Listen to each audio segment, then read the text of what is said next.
Comment réagiriez-vous si vous vous retrouviez face à un humain qui vous ressemble en tout point? Un être non pas né de manière naturelle, mais créé à partir d'une de vos cellules, à partir d'un bout de votre peau ou d'un de vos cheveux, possédant le même visage, le même corps, le même timbre de voix. Une personne qui pourtant n'est pas totalement vous, car au-delà de son aspect physique, ce miroir de vous-même possède une personnalité quelque peu différente, un mental façonné par des expériences que vous n'avez jamais vécues, par une éducation que vous n'avez jamais eue. En somme, vous, mais en un peu différent, votre clone. Que veut ce miroir déformé de vous-même? Veut-il entamer un dialogue? Veut-il se battre? Veut-il vous remplacer? Il est bien possible qu'avant la fin de ce siècle, certains d'entre vous doivent se poser ces questions-là. À quoi pourrait bien ressembler une société où le clonage humain est entré dans les mœurs, où l'homme a définitivement vaincu sa propre nature et est devenu capable de mettre au monde des êtres vivants à la demande, similaires, modifiables, grandissant dans des utérus artificiels, se passant de tout processus naturel pour venir au monde. De la science-fiction, me direz-vous? À ça je vous réponds, plus pour longtemps. Seules les législations des différents pays et des applications scientifiques limitées empêchent la création de clones humains. Mais vous savez, ces derniers temps tout avance si vite. Ces législations, ces barrières éthiques qui existent aujourd'hui sont fragiles, et dans le monde où nous vivons, croyez-le bien, à la seconde où le clonage humain deviendra rentable ou financièrement intéressant, ce sera le début d'une nouvelle ruée vers l'or qui changera en profondeur nos sociétés, ce que nous sommes et ce que nous deviendrons. Je vous invite encore une fois à me suivre au fin fond du terrier pour découvrir les tréfonds d'une société future où le vivant est une marchandise comme une autre, et où l'on peut vous recréer à l'infini à partir d'une de vos pellicules.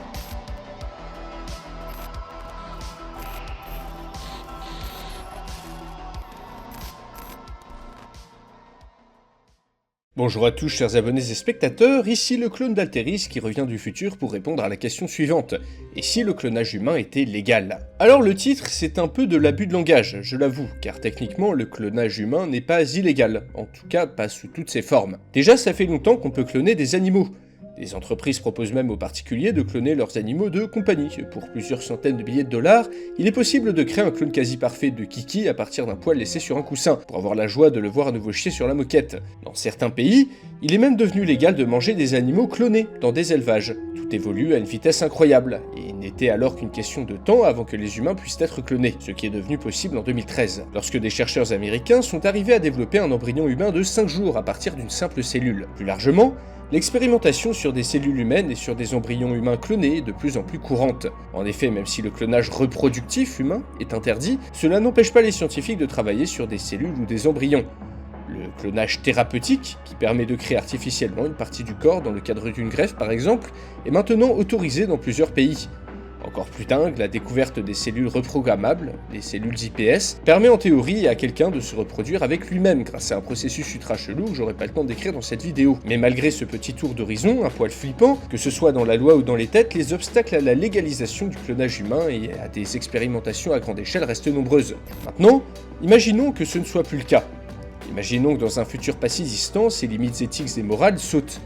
Imaginons que le clonage, et plus largement les expérimentations sur les humains, se répandent, se banalisent, jusqu'à devenir une partie intégrante de notre quotidien.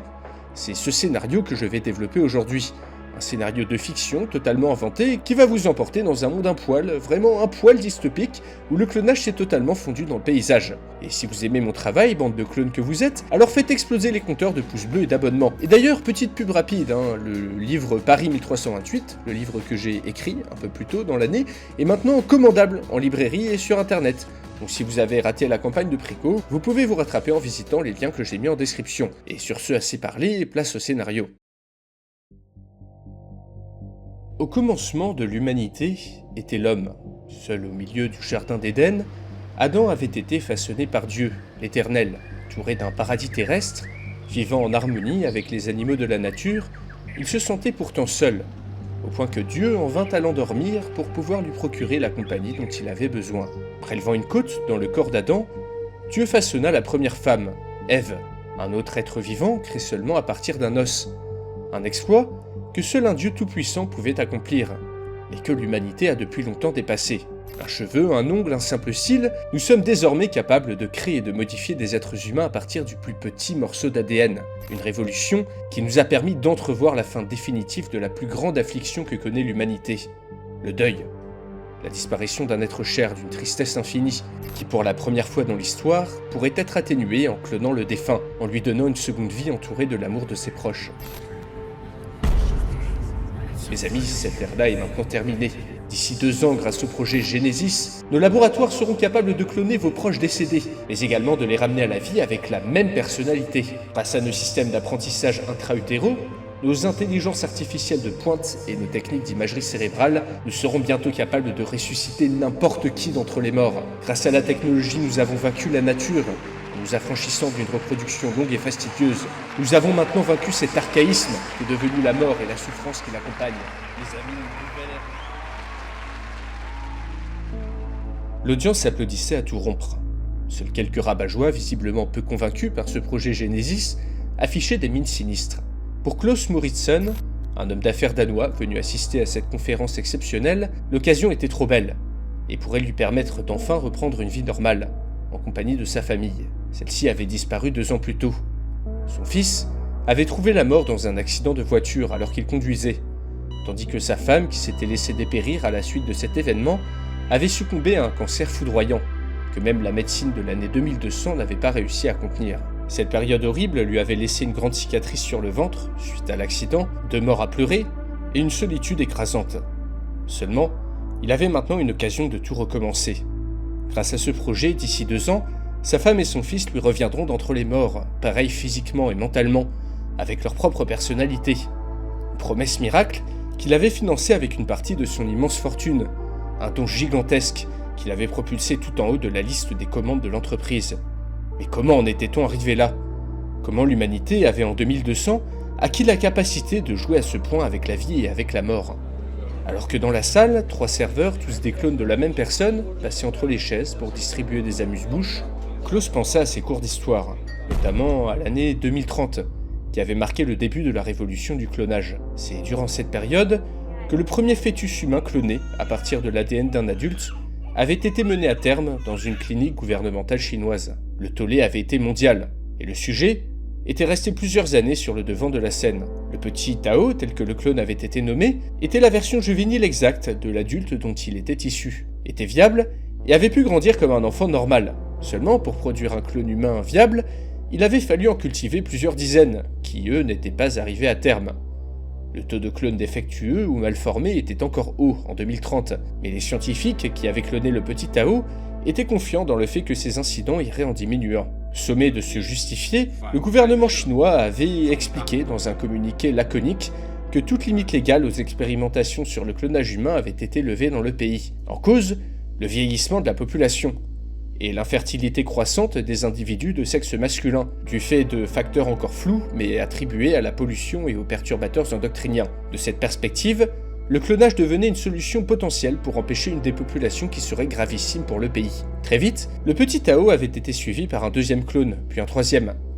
De très grandes entreprises, de puissants lobbies et de nombreux individus très riches s'étaient intéressés de près à ces événements. Si le clonage devenait une solution à la dépopulation mondiale, ainsi qu'à la crise de la fertilité qui était apparue dans tous les pays développés, alors les potentiels revenus tirés de ce business pourraient se chiffrer en centaines de milliards.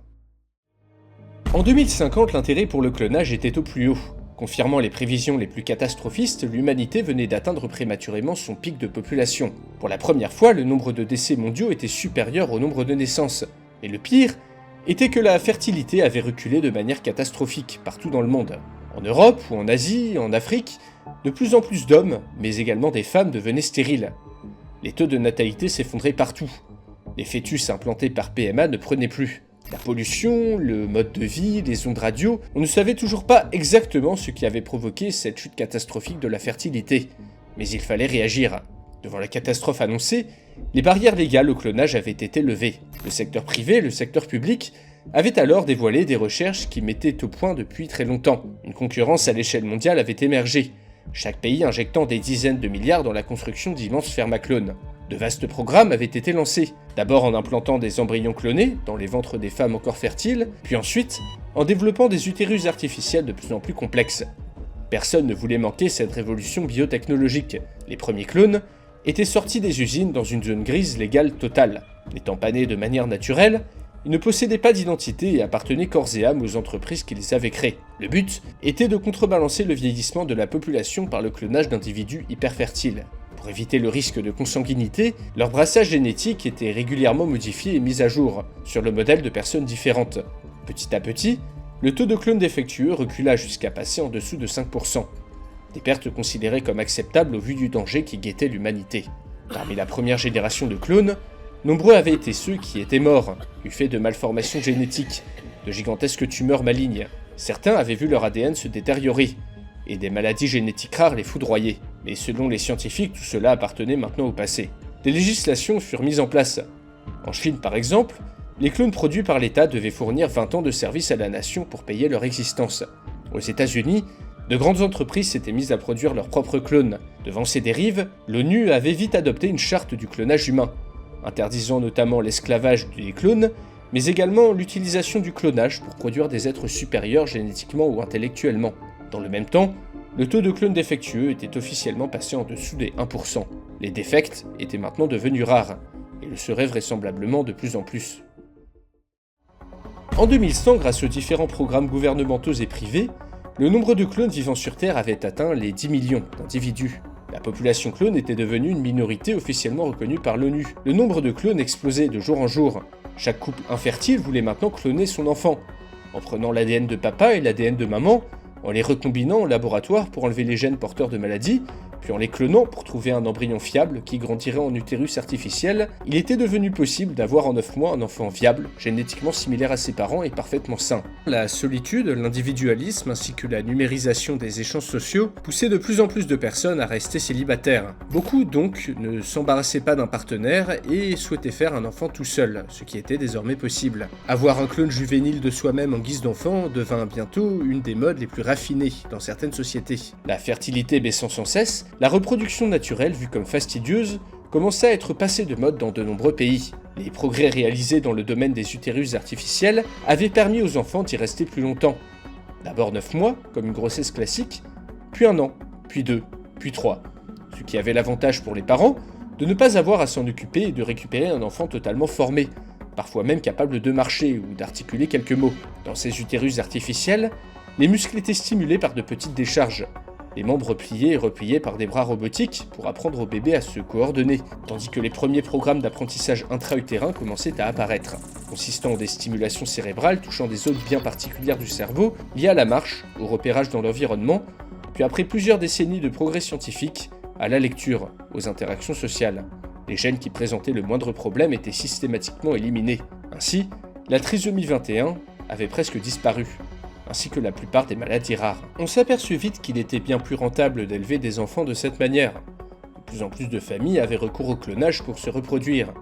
Des records étaient sans cesse battus. En Inde, un bébé était né en combinant l'ADN de 2000 personnes en même temps. Les abus étaient très nombreux. En 2095, la cité-État de Singapour avait été envahie par une force multinationale, car des usines financées par l'État avaient produit plus de 10 000 clones sélectionnés pour leurs compétences physiques et intellectuelles supérieures.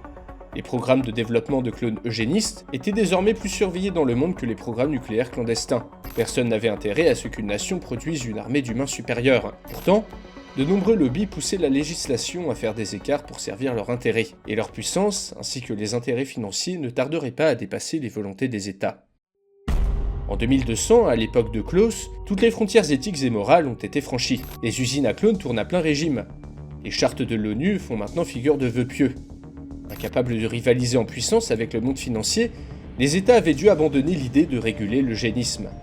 Cette pratique était largement entrée dans les mœurs. On se mettait maintenant à produire des clones d'êtres décédés.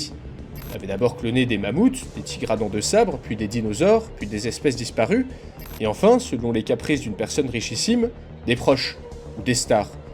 Elvis Presley, Madonna, Michael Jackson, Jean-Paul II ou encore Charles de Gaulle avaient été développés dans des cuves qui pouvaient désormais faire grandir artificiellement les êtres clonés jusqu'à 30 ou 40 ans, à l'aide d'hormones de croissance, d'électrochocs et de stimulation cérébrale. Le concept même d'enfance était en train de disparaître, au profit d'une croissance de plus en plus tardive dans des cuves, afin de mettre directement au monde des individus productifs et utiles à la société. Bien sûr, ces clones n'avaient en commun que le physique avec les personnes décédées, car leur expérience de vie différente et leur enfance en cuve leur forgeaient un autre caractère. Il existait désormais des fermes à clones, produisant sans cesse des humains spécialisés selon les besoins de telle ou telle entreprise. Des clones musclés pour les travaux de force, des clones petits pour le minage, des clones physiquement agréables pour servir d'hôtes. Des êtres spécialisés étaient créés par des criminels, par les entreprises les moins regardantes pour servir des buts précis. La robotique, nécessitant des ressources de plus en plus rares, Dans certaines usines, des masses informes de chair sentiente, réduites à une seule fonction, firent leur apparition. Clones sans jambes, à 3 ou 4 bras chargés de visser des portières de voiture, clones nés sans langue et avec la moitié du cerveau servant à empaqueter de la drogue sans aucun risque qu'ils parlent à quiconque. Ces humains déformés volontairement, qui grandissaient dans des cuves clandestines, ne vivaient en général pas très longtemps. Une fois morts, ils servaient à alimenter un trafic d'organes qui faisait partie des activités les plus lucratives au monde. La population clonée représentait désormais 20% de l'humanité, une nouvelle caste théoriquement humaine, mais dont le traitement était rarement exemplaire. Les manipulations génétiques infimes dont leur ADN avait été l'objet étaient maintenant détectables par toute une gamme d'appareils. Ainsi, il était facile de déterminer qui était un clone et qui ne l'était pas, avec un simple scan génétique. De nombreuses situations existaient pour ces clones. La plupart travaillaient dans des métiers exigeants physiquement, mal payés, dans le service à la personne ou le bâtiment, tenant à bout de bras une population humaine vieillissante, tandis qu'une élite des clones sélectionnés pour leurs gènes travaillait dans la recherche de pointe. De très nombreuses discriminations touchaient encore cette population, qui étaient considérés comme des humains de laboratoire par la majorité des gens, d'où leur statut social le plus souvent inférieur. Du coup, personne n'était trop regardant sur la manière dont les clones étaient traités. Chaque personne ayant les moyens disposait désormais d'un réservoir à organes. Un clone, tout simplement, parfois libre d'aller et venir, mais qui serait dans l'obligation de donner un rein si celui de son humain d'origine venait à défaillir. Le nombre de réservoirs à organes non déclarés était phénoménal. Les cartels, les triades faisaient transiter des millions d'organes chaque année, grandis artificiellement ou prélevés sur des clones qu'ils élevaient eux-mêmes dans des fermes. Pire, le business du clonage à des fins de prostitution avait lui aussi explosé. Il était désormais possible pour les plus détraqués de se cloner une Marilyn Monroe de n'importe quel âge, docile, dont ils pourraient user à l'envi sans que personne ne s'inquiète d'une disparition, voire de s'adonner à leurs fantasmes les plus inavouables, en commandant des humains mutés des pires manières possibles, produisant parfois des chimères hommes-animaux. Le grand public, qui se reproduisait désormais principalement grâce au clonage et aux manipulations génétiques, s'arrachaient des extraits d'ADN dans une bourse spécialisée afin d'améliorer leurs enfants. Faites-le courir comme Usain Bolt pour seulement 300 000 $. Donnez-lui l'intelligence de Stephen Hawking pour la modique somme d'1 million. Des familles d'athlètes ou d'intellectuels célèbres décédés, dont l'ADN était vendu à des prix délirants, étaient devenus riches grâce aux royalties. D'ailleurs, de nombreuses personnes vivaient en vendant leur ADN. Les cimetières étaient devenus des forteresses, dans le but d'endiguer les saccages et les vols commis par les pillards. Ceux-ci saccageaient et ouvraient les tombes, cherchant des traits génétiques spécialisés. La clientèle était nombreuse et prête à payer cher. La mode du moment était de fabriquer un clone de soi-même, combiné à des gènes de grands sportifs ou de grands intellectuels afin de se montrer en société. Seuls les plus pauvres des plus pauvres, ne pouvant pas s'offrir ce luxe, peinaient encore à se reproduire de manière naturelle. Toutes sortes d'expérimentations étaient menées au détriment des clones. Les collectifs, qui portaient des affaires devant la justice, étaient souvent ignorés, voire emprisonnés si un de leurs membres clones avait été produit dans un laboratoire clandestin et ne disposait pas d'une identité propre. Plusieurs révoltes avaient éclaté, vite et brutalement réprimées par des forces de l'ordre, souvent elles aussi composées de clones. Premier pays à avoir généralisé cette pratique, la Chine était devenue pionnière dans les technologies d'apprentissage intra-utéro. Chaque mois, des milliers de clones sortaient des usines gouvernementales avec leur éducation déjà faite. Plus besoin d'engager des moyens disproportionnés pour contrôler la population, elle se contrôlait désormais toute seule. En Occident, l'individualisme forcené qui y régnait n'avait pas mené à de telles initiatives, mais avait permis à tous ceux qui en avaient les moyens d'expérimenter à l'envi ou d'exploiter des clones pour leur profit. Et tout cela, Klaus Moritzen, l'homme d'affaires en deuil, n'en avait cure, car il avait désormais la certitude que son fils, que sa femme, seraient bientôt à ses côtés, comme avant, lorsque tout était si parfait. La technologie mise au point par Genesis ne se contenterait pas de cloner sa famille, et leur donnerait également la même personnalité. Après la conférence, l'homme d'affaires, brisé par le deuil, avait fourni aux scientifiques du projet Genesis une boucle de cheveux de sa femme, une dent de lait de son fils, accompagnée de leurs 2 imageries cérébrales, ainsi qu'une liste de détails personnels qui leur permettrait de reproduire en tout point la personnalité de sa famille. Il n'avait pu s'empêcher de verser des larmes devant les regards faussement compatissants des commerciaux de l'entreprise. L'engrenage était maintenant lancé. Klaus n'avait pas pu dormir de la nuit. Dans le miroir de sa salle de bain, il contemplait la cicatrice qui déformait son ventre, celle qu'il avait récoltée à la suite du funeste accident qui avait coûté la vie à son fils. Bientôt, tout rentrera dans l'ordre, se dit-il. 2 ans après la conférence qui avait changé sa vie, il attendait d'un jour à l'autre qu'on l'appelle. Il s'habilla et alluma les infos. Le sujet du moment portait sur les usines à clones, très opaques, qui depuis 1 ou 2 décennies s'étaient mises à construire des annexes possédant d'immenses cheminées. Celles-ci crachaient H24 de larges volutes de fumée noire. Une violation directe des normes anti-pollution, et qui ne semblait pas provoquer de réponse des autorités. Sur un autre sujet, Jean-Jean, l'homme le plus cloné au monde, avait annoncé en fanfare à 110 ans la production de 10 000 autres clones de sa personne. Un scientifique indiquait dans une interview que cet exemple et bien d'autres illustraient le risque grandissant d'un manque de diversité génétique parmi les clones, et donc parmi la population. Puis Klaus sentit une légère vibration dans son oreille. Un message venait d'arriver. Après 2 ans d'attente, sa femme et son fils étaient enfin prêts à sortir de leur cuve. L'homme au téléphone lui avait dit de venir le lendemain, mais Klaus avait insisté. Il finançait en grande partie le projet, et il n'attendrait pas une seconde de plus. Klaus éteint la télé sur le sourire Colgate de Jean-Jean. Il n'y croyait pas encore, mais dans un état second, il se rua dans sa voiture et ordonna à son chauffeur de le mener de toute urgence à la clinique Genesis. Sur le chemin, il ne fit pas attention à la manifestation anti-clone qui traversèrent.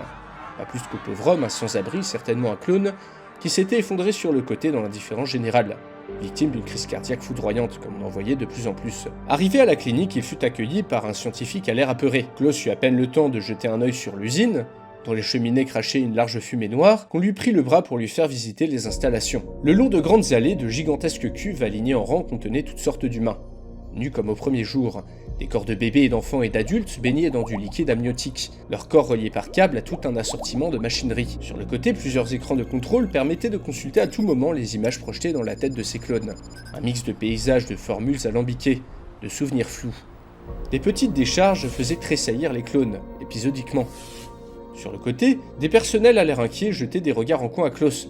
Ceux-ci s'activaient à empiler de grandes boîtes sur un chariot, puis se dirigèrent ensuite vers un local semblant jouxter la salle principale. Mais vraisemblablement pressé, le scientifique prit à nouveau Klaus par le bras et l'entraîna dans une salle attenante.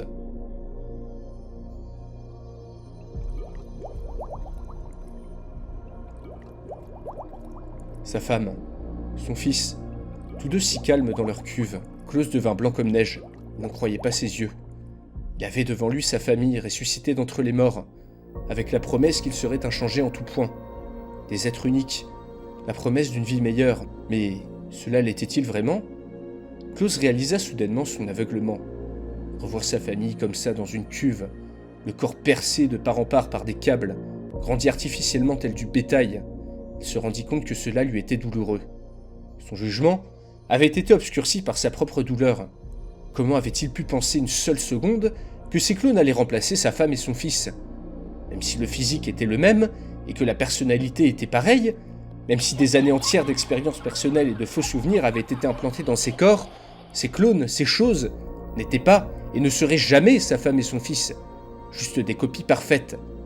La réalité du deuil s'abattit d'un coup sur lui. Il se rendit compte qu'il aurait beau cloner des milliers de fois sa femme et son fils, il ne reverrait jamais les originaux, ceux qui étaient morts, il y a de cela des années, qui avaient disparu pour toujours. Une soudaine envie de vomir lui tenailla les tripes, et Klaus courut à toute vitesse vers la sortie pour trouver des sanitaires. Sous les yeux horrifiés du scientifique qui l'accompagnait, il eut le temps d'ouvrir une porte, à la volée, et de dégueuler le contenu de son ventre par terre. Son accompagnant s'était mis à hurler, et à appeler la sécurité. Encore hébété, Klaus releva la tête, et découvrit la salle dans laquelle il venait d'entrer. Derrière de grandes vitres blindées, il vit de très larges fours, opérés par des clones équipés de combinaisons jaunes. Ces behémoths exhalaient une fumée puante, qui masquait à peine l'odeur doucereuse de chair en décomposition qui régnait dans la pièce. Un par un, les clones jetaient dans l'immense four des pelletées entières de cadavres. Partout, des montagnes de corps recouvraient le sol, et des corps étranges, mutilés, incomplets, voire carrément monstrueux. Ici, un homme n'ayant pour membre qu'un demi-bras atrophié. Là, un corps d'enfant à qui il manquait une tête. Ici, un groupe de corps adolescents déformés par d'énormes tumeurs. Malgré la vitre qui séparait Klaus de cette vision d'horreur, l'odeur de la mort s'infiltrait dans le moindre interstice. Les yeux écarquillés devant cet immonde amoncellement, Klaus fit le lien dans sa tête. Les multiples expérimentations, le brassage génétique insuffisant, les incessantes manipulations auxquelles étaient soumis les clones avaient manifestement eu des conséquences inattendues. Des défaillances que personne n'avait vu venir. Le taux de défects, de clones défectueux, était clairement supérieur à ce que toutes les entreprises vendaient au grand public. Après des siècles d'expérimentation, il était évident que les ADN s'étaient appauvris. Les manipulations génétiques avaient cassé des chaînes invisibles, bouleversé des équilibres sans le vouloir. Les embryons qui ne présentaient aucun problème finissaient par grandir et par ressembler à ces horreurs, à ces masses de viande qu'on jetait dans les flammes. Ces montagnes de cadavres indiquaient clairement que pour produire un clone viable, il fallait maintenant en produire une dizaine de défectueux. Le business du clonage étant une industrie de plusieurs trilliards de dollars, le secret avait été bien gardé, mais à quel prix? C'est alors qu'il croisa un regard qui le pétrifia. Ou plutôt, le double regard vide qu'un clone à 2 têtes de son fils lui renvoyait. 2 têtes atrophiées, lui rappelant vaguement son enfant, se promenaient sur un tronc beaucoup trop large pour être normal. Aux côtés de cette monstruosité, une version chimérique de sa femme s'était éteinte, dans un grand sourire provoqué par une monstrueuse excroissance qui lui déformait le visage. Combien de versions de sa femme et de son fils avaient été créées, avaient été effroyablement mutées, puis jetées au feu avant d'arriver au résultat qu'on avait présenté à Klaus. Il n'eut que le temps de hurler de rage et de terreur, avant d'être emporté par la sécurité hors de la salle. « Vous n'auriez jamais dû voir ça », lui dit le scientifique. Puis un choc, et tout devint noir. Klaus se réveilla dans son lit, baigné de la lumière du soleil. Il se sentait bien, aujourd'hui. Il se leva et s'avança vers la cuisine où sa femme était en train de préparer le café. Klaus vit son fils en train de dessiner sagement sur la table à manger. Plusieurs années s'étaient écoulées depuis l'incident à la clinique Genesis. L'affaire était vite retombée. Un deal avait été signé et l'incident avait été mis derrière eux. Klaus vivait maintenant heureux, avec sa famille, dans leur immense maison. Klaus se dirigea vers la douche. En se déshabillant, il décocha un regard vers son ventre lisse et rond, et se dit qu'il avait pris du poids. Une pensée désagréable lui passa dans la tête. Avait-il pas eu une cicatrice à cet endroit un jour? Balaya cette réflexion d'un revers de la main. Ridicule, il s'en serait souvenu, sinon. Redevenu guilleret, Klaus se mit à siffler son air favori. Au loin, par la fenêtre, d'incessants volutes de fumée noire s'élevaient depuis les abords de la ville.